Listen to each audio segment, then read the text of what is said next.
Master minds commerce చదవాలనుకునే 10th inter విద్యార్థుల తొలి ఎంపిక. ఇప్పటికే ధరలు భారీగా పెరిగిపోవడంతో నిత్యావసర ధరలన్నీ కూడా పెరిగిపోయాయి. డీజిల్ పెట్రోల్ తగ్గట్లేదు. కానీ ఆ ప్రభుత్వానికి సంబంధించిన వారంతా కూడా ఫ్లైట్లో తిరుగుతూ ఎంజాయ్ చేస్తున్న పరిస్థితి. దీన్ని ఎట్లా చూస్తారు?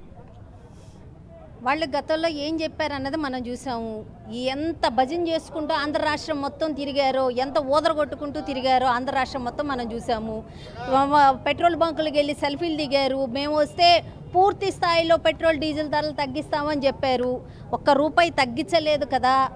ఇంకా ఇంత పెంచి ప్రజల మీద విపరీతమైన భారాన్ని వేసి పెట్రోల్ డీజిల్ ధరల వల్ల నిత్యావసర ధరలు ప్రతి ఒక్కటి పెరిగిపోద్ది. ఇప్పుడు ఒక రకం కాదు, అన్ని వస్తువుల మీద పెరిగిపోతాయి.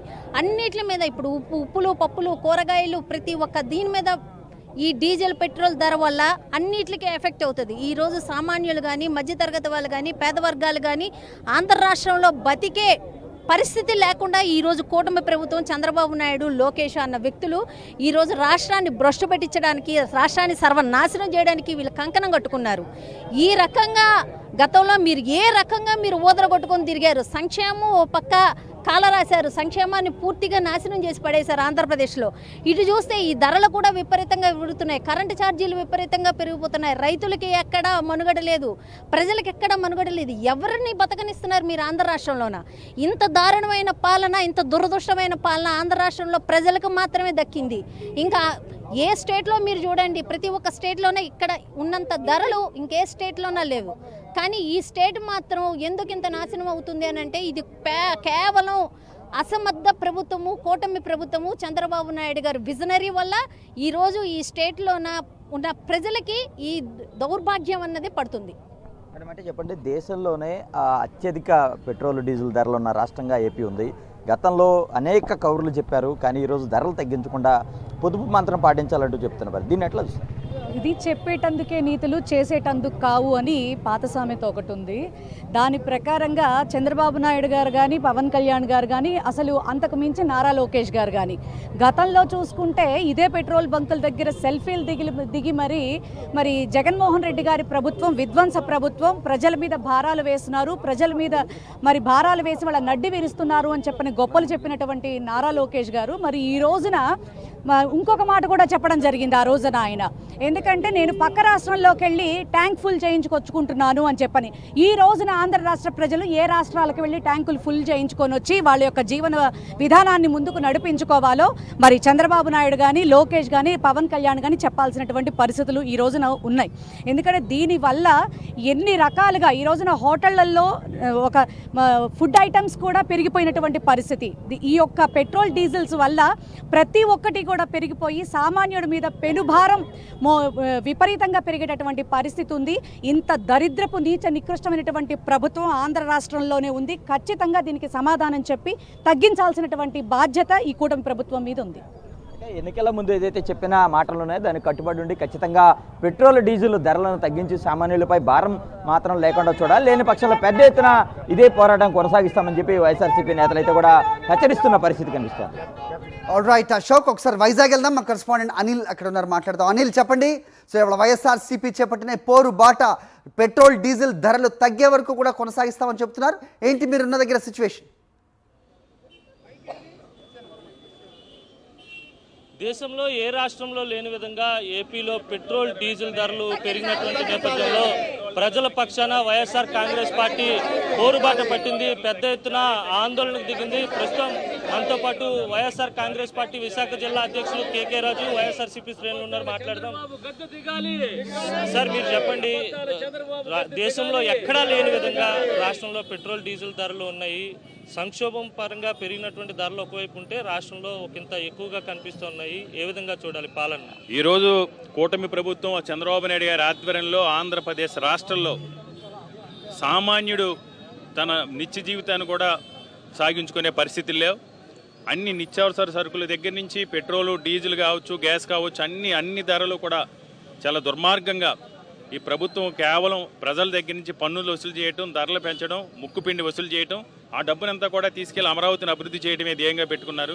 ఎన్నికలకు ముందు చంద్రబాబు నాయుడు గారు, జగన్మోహన్ రెడ్డి గారి ఆధ్వర్యంలో పెట్రోల్ పెరిగిందని, డీజిల్ పెరిగిందని, గ్యాస్ పెరిగిందని లోకేష్ అయితే యువగలంలో సొల్లు కవర్లన్నీ కూడా చెప్పాడు. ఆ రోజు లోకేష్ యువగలంలో పక్కన కర్ణాటక రాష్ట్రంలో పెట్రోల్ రేట్లు చూపించి, డీజిల్ రేట్లు చూపించి, ఆ రోజు ప్రజలందరినీ కూడా తప్పుదోవ పట్టించి, కేంద్రంలో బీజేపీ అధికారంలోకి వస్తే, రాష్ట్రంలో తెలుగుదేశం కూటమి అధికారంలోకి వస్తే నిత్యావసర సరుకుల ధరలు తగ్గిస్తాం, బియ్యం రేటు తగ్గిస్తాం, కందిపప్పు రేటు తగ్గిస్తాం, నూనెల రేటు తగ్గిస్తాం అని ఈరోజు ఆ పెట్రోల్ కానీ, డీజిల్ కానీ, గ్యాస్ కానీ అన్ని రేట్లు పెంచడంతో పాటు సిగ్గు లేకుండా ఈరోజు చంద్రబాబు నాయుడు గారు సిగ్గు లేకుండా ముగ్గురు పిల్లల కంటే 30,000, నలుగురు పిల్లల కంటే 40,000, 30,000, 40,000 ఇస్తే ఆ పిల్లలు ఉండడానికి ఇల్లులు ఎక్కడ ఉన్నాయి? ఆ పిల్లల్ని పోషించడానికి సామాన్య ప్రజలకి నువ్వు ఉద్యోగాలు ఇచ్చావా, లేకపోతే నువ్వు ఏమైనా సంపద సృష్టించావా, లేకపోతే వాళ్ళు ఉన్న జీవితాలనే ఈరోజు గడపలేని పరిస్థితుల్లో ఆంధ్రప్రదేశ్ రాష్ట్రంలో ప్రజలందరూ కూడా ఉన్నారు.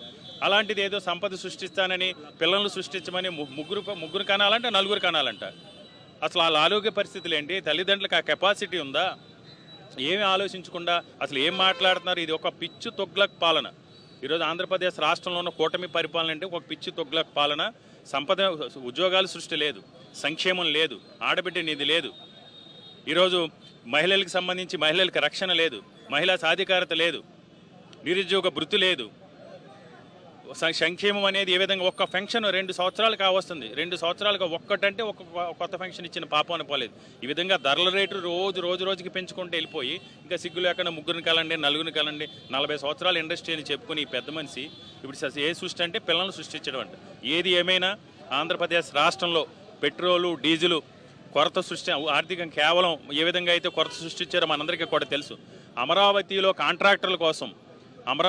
కాంట్రాక్టర్ల కోసం వేలాది లీటర్లు, లక్షలాది లీటర్ల పెట్రోలు, డీజిల్ని కూడా పెట్రోల్ బంకుల నుంచి అడ్డగోలుగా పట్టుకెళ్ళి ఒక 4-5 రోజులు ఆందోళన గురి చేసి పెట్రోల్ కొరత సృష్టించారు. ఈరోజు మళ్ళీ పెట్రోల్ కొరత సృష్టించిన తర్వాత పెట్రోల్ ధరలు పక్క రాష్ట్రాల్లో ఏ రాష్ట్రాల్లోనూ లేనటువంటి విధంగా కేవలం ఆంధ్రప్రదేశ్ రాష్ట్రంలోనే పెట్రోలు, డీజిల్ పెంచడాన్ని మేము తీవ్రంగా వ్యతిరేకిస్తున్నాం. తప్పకుండా ప్రజల పక్షాన ఒక గౌరవప్రదమైన ప్రతిపక్ష పార్టీగా జగన్మోహన్ రెడ్డి గారి ఆదేశాల మేరకు వైఎస్ఆర్ కాంగ్రెస్ పార్టీ ఈ పెట్రోలు, డీజిలు, నిత్యావసర వస్తువులు, నిత్యావసర సరుకులు ధరల పెరుగుదలపై ఈ కూటమి ప్రభుత్వమే పోరాటం చేయబోతున్నాం. మీరు చెప్పండి, ముఖ్యంగా మహిళలకు తీవ్ర ఇబ్బందులు తలెత్తేటువంటి అవకాశం కనిపిస్తుంది. ఎందుకంటే సంక్షేమం మేలు చేయకపోగా ధరలు విపరీతంగా పెంచుతున్నటువంటి నేపథ్యం ఎలా చూడండి? చంద్రబాబు నాయుడు గారు అధికారంలోకి వచ్చే ముందు మేనిఫెస్టోలో పెట్టారు, నేను అధికారంలోకి వస్తే పెట్రోల్ రేట్లు తగ్గిస్తాను, డీజిల్ రేట్లు తగ్గిస్తాను, నిత్యావసర రేట్లు తగ్గిస్తాను, సంపద సృష్టిస్తానని. ఈరోజు సంపద సృష్టించడం అంటే పిల్లల్ని కనండి అని చెప్పి ఈరోజు కొత్త స్లోగన్ ఎత్తుకున్నాడు ఆయన. ముగ్గురిని కంటే 30,000 ఇస్తాను, నలుగురిని కంటే 40,000 ఇస్తానని చెప్పి.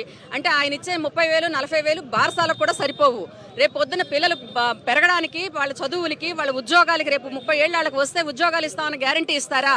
ఇళ్ళు ఇస్తామని గ్యారంటీ ఇస్తారా? ఈరోజు పెట్రోల్ రేట్లు ఈ విధంగా పెంచేసి ప్రజల మీద పెనుభారం, అటు మహిళల మీద, ఇటు వ్యాపారస్తుల మీద, రవాణా భారం అవనివ్వండి, నిత్యావసర వస్తువులు అవనివ్వండి, అన్నీ కూడా అధిక మొత్తంలో పెరిగిపోయి ఈరోజు రాష్ట్రంలో మహిళలు చాలా ఇబ్బందులు పడేటువంటి పరిస్థితి. గ్యాస్ ఇస్తామన్న ఉచిత గ్యాస్ లేదు, మీరు ఉచితంగా ఇస్తామన్న సూపర్ 6 పథకాలు ఏవి కూడా అమలు చేయలేదు. అవి కాకుండా ఈరోజు పెట్రోల్ భారం వేసి ప్రజల్ని ఇలా మభ్యపెట్టడం, మసిపూసి మారేడుకాడు చేయడం, మీరు దగుడుబాజీ వాగ్దానాలు ఇవ్వడం, ఇదంతా ప్రజలు గమనిస్తూ ఉన్నారు. దీనికి తగ్గ మూల్యం చెల్లించుకునే రోజు మీకు అతి తొందరలో ఉంది అని చెప్పి సందర్భంగా మీకు తెలియజేస్తా ఉన్నాం. మీరు చెప్పండి, అధికారంలోకి వచ్చిన తర్వాత ప్రజల్ని మోసం చేయడం, రాకముందు హామీలు ఇవ్వడం, ధరలు చూస్తే మండిపోతున్నాయి. పెట్రోల్, డీజిల్ ధరలపై మీ అభిప్రాయం? చాలా దురదృష్టకరమైన విషయం.